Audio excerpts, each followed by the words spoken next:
అదే మీ మావయ్య గారు బాగున్నారా? ఇంట్లో సమస్యతో బాధగా ఉన్నారమ్మా. అందరి పరిస్థితి అలాగే ఉంది.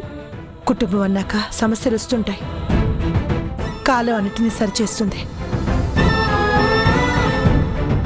నువ్వు మీ మావయ్య గారిని జాగ్రత్తగా చూసుకో.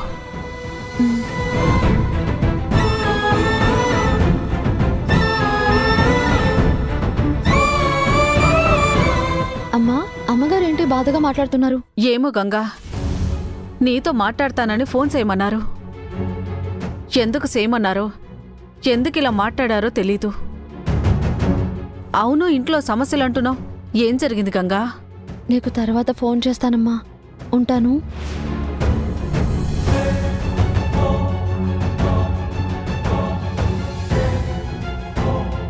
నీ నిజ స్వరూపం తెలిసి వాడి ఆత్మ ఎంత బాధపడుతోందో. నీ భర్తకి నువ్వు చేస్తున్న అన్యాయం ఆ దేవుడు కూడా క్షమించడు.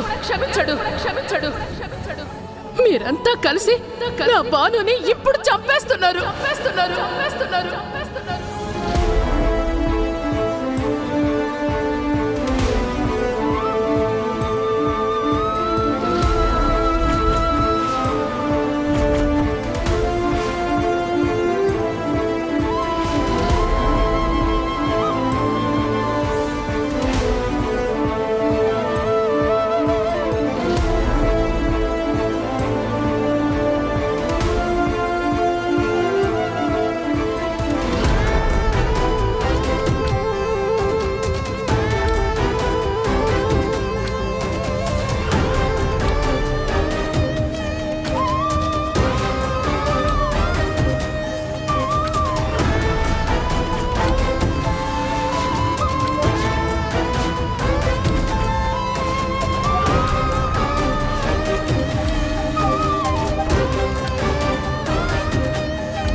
నన్ను క్షమించు ప్రమీళ.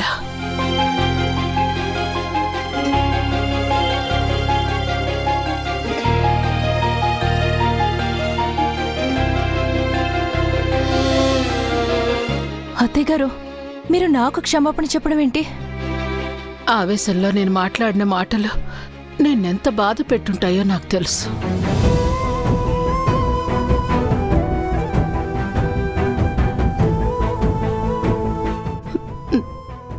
గురించి తెలిసి కూడా నేనెందుకలా మాట్లాడానో నాకే అర్థం కావడం లేదు.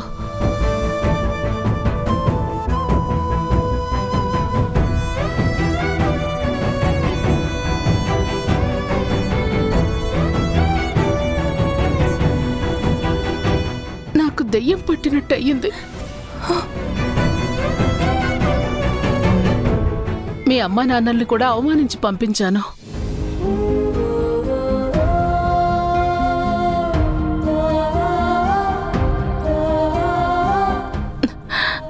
నువ్వంటే నాకు చాలా ఇష్టం ప్రమీళ.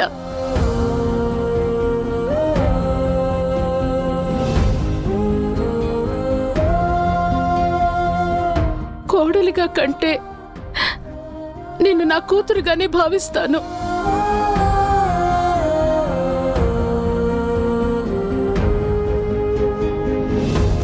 నువ్వు నాకెక్కడ దూరం అయిపోతావన్న భయంతో నేను అలా పిచ్చి పిచ్చిగా మాట్లాడేశాను. మీ మనస్తత్వం నాకు తెలుసు అత్తయ్య గారు. నేనెప్పుడు మిమ్మల్ని వదిలిపెట్టి ఎక్కడికి వెళ్ళను. నేను ఇప్పటికీ మీ కోడలుగానే ఉంటాను. ఇదే నా ఇల్లు, మీరే నా వాళ్ళు, ఇదే నా కుటుంబం. నాకింతకు మించి వేరే ఏం అక్కర్లేదు.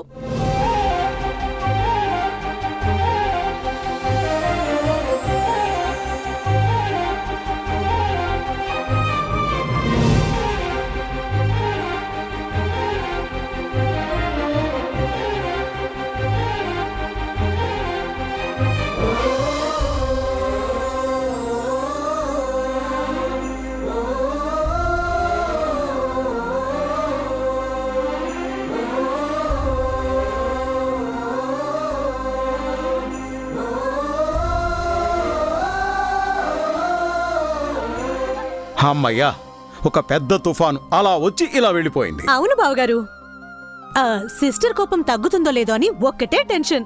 Now I'm happy. సడన్ గా ఈవిడికేమైంది బ్రో, ఇలా మారిపోయింది? రాత్రికి రాత్రే జ్ఞానోదయం అయినట్లుంది. మీరందరూ కూడా చాలా డిస్టర్బ్ అయ్యారు. మీ అందరికీ కూడా సారీ. అయ్యో,